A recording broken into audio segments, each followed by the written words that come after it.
ચૈત્ર મહિનામાં કીડિયારું પૂર્વા મુજબ તમારા શું વિચારો છે? ચૈત્ર મહિનો એટલે ગરમીના શરૂઆતના દિવસો. ચૈત્ર અને વૈશાખ મહિનાની અંદર પુષ્કળ ગરમી પડે, જમીન ગરમ થઈ જાય. જમીનના પેટાળમાં જે નાના નાના જીવો રહેતા હોય ગરમીના કારણે જમીનમાંથી બહાર આવી જાય અને જ્યારે બહાર આવે ત્યારે તે ખોરાક શોધતા હોય, પણ અત્યારનો સમય ઉનાળાનો એવો હોય કે ત્યાં તેમને ખોરાક મળે નહીં. એવા સમયે જો એમને ખોરાક માટે કીડિયારો પૂરવામાં આવે તો કીડીઓ અને નાના નાના જીવજંતુઓને પોષણ મળી રહે.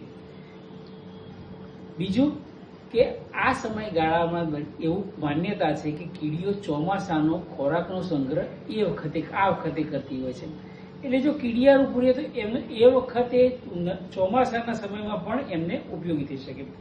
બીજી એક અગત્યની મહત્વની વસ્તુ કે આ ચૈત્ર અને વૈશાખ મહિના જો કીડિયારું પૂરવામાં આવે તો એક એવી પણ માન્યતા છે કે જે કીડીઓ છે એ શનિદેવ અને વિષ્ણુદેવનું પ્રતીક છે. જો એ કરવામાં આવે તો તેઓનો આત્મા સંતૃપ્ત હોવાથી એમના આશીર્વાદથી શનિદેવ અને વિષ્ણુદેવ પણ એમની કૃપા જે તે શ્રદ્ધાળુ પર વરસાવે છે. આમ ઓછા ખર્ચે વધુ પુણ્ય મેળવવાનું એક આ મહત્વનું કાર્ય છે જેનો દરેક લાભ લે અને તો શું થાય કે એમાં દરેક નાના અને અસંખ્ય જીવો એની અંદરથી ઓછા ખર્ચે ભોજન મેળવી શકે.